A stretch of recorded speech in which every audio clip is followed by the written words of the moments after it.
The night one signature rewired an entire fortune. Most fortunes are built loudly, in public, under bright lights and applause. This one changed direction in silence, late at night, with a single decision. By morning, an empire was already moving toward a future no one else could see. To understand why this moment matters today, we need to rethink how power actually forms. We are taught to look for breakthroughs, bold speeches, and visible victories. But the modern economy is shaped far more often by quiet choices made away from attention. The decisions that matter most rarely announce themselves when they happen. They reveal their impact years later, after markets have adjusted and rivals have vanished. Across global industries, the most influential billionaires learned this lesson early. They discovered that timing beats speed and positioning beats popularity. While competitors chase expansion, headlines, and rapid growth, a few focus elsewhere. They focus on structure, control, and agreements that look ordinary on the surface. These choices didn't feel historic at the time. They felt administrative, cautious, even boring. But beneath that calm surface, leverage was being assembled piece by piece. Ownership was being defined in ways that couldn't be undone. And the difference between wealth and dominance quietly took shape. The night the signature was placed, nothing dramatic happened immediately. There were no celebrations, no press releases, no sudden spike in valuation. Just paperwork completed, terms accepted, and a path quietly locked in. To outsiders, it looked like another routine decision in a long career. To those who understood the structure, it was something else entirely, because this was not about money changing hands. It was about influence changing direction. It was about deciding who would have options later and who would not. At first, even the people closest to the deal underestimated its importance. They saw it as a safeguard, a formality, a sensible precaution. What they didn't see was how it would reshape every future negotiation, how it would turn flexibility into authority, how it would quietly limit everyone else's room to move. This is where the story truly begins, not with success, but with foresight, not with growth, but with restraint. And as the consequences slowly unfolded, one thing became clear. By the time the world noticed what changed, it was already too late to stop it. The signature did not create power overnight. Instead, it altered the terrain where power would later be contested. What followed was not a surge, but a slow recalibration that few understood. In the months after the agreement, nothing appeared different from the outside. Operations continued. Competitors expanded. Markets moved as expected. But inside the structure, options were narrowing in one direction and widening in another. Access was being filtered. Dependencies were being quietly introduced. The decision embedded control into the system itself. Future growth would now pass through a single gate, not because of force, but because of design. Every expansion required consent. Every partnership leaned on terms already defined. At first, this seemed efficient. It reduced friction. It created stability. And stability, in fast-moving markets, often looks like strength. Rivals saw a company that moved carefully, predictably, almost conservatively. They assumed hesitation. They assumed caution. What they missed was patience with a purpose. As years passed, the industry began to consolidate. Smaller players sought protection. Larger ones looked for shortcuts to scale. And every path led back to the same framework that had been signed years earlier.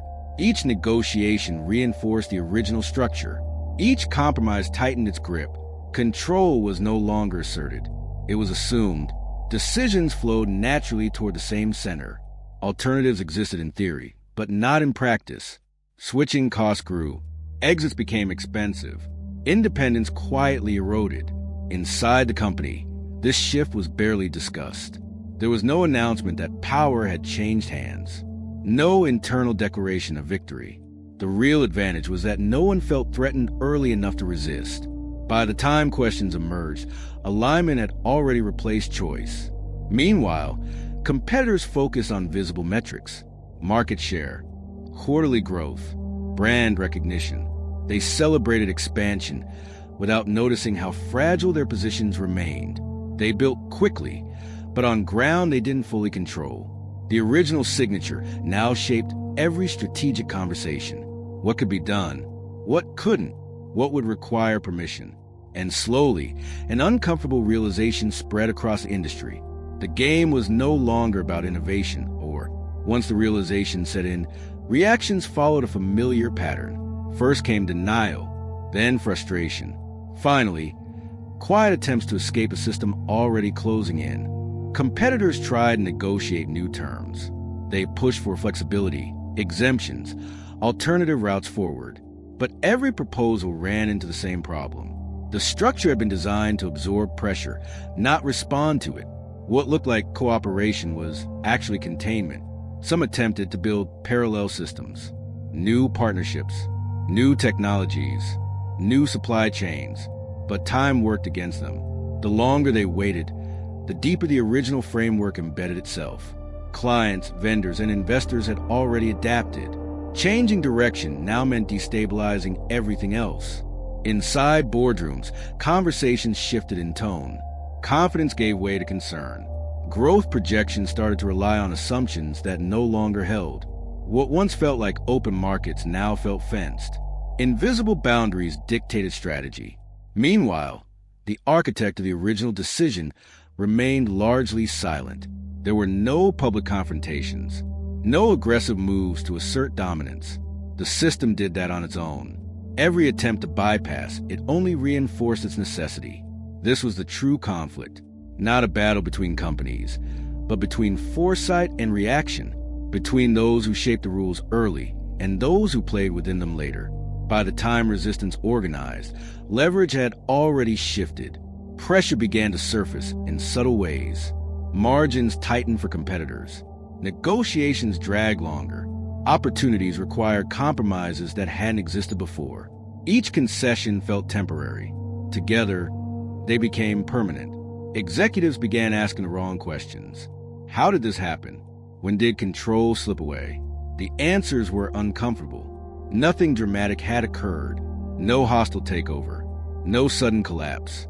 Just one decision, patiently allowed to compound. As the industry matured, the imbalance became impossible to ignore. One side dictated terms without appearing to try. The other adapted, adjusted, and slowly surrendered flexibility. Power had shifted so gradually that no single moment felt like defeat. And yet, the emotional weight was unmistakable, because everyone now understood the same truth. The most important battle had already been lost years earlier. The climax did not arrive with a collapse or a confrontation. It arrived as acceptance, the moment the industry stopped trying to change the outcome. By then, the structure was untouchable. Contracts reinforced each other. Dependencies overlapped. Every escape route carried consequences no one was willing to absorb. The signature placed years earlier had done its work. What looked like patience was discipline. What looked like restraint was strategy. The fortune wasn't built by chasing opportunity, but by deciding which doors others would walk through later. Control didn't come from force.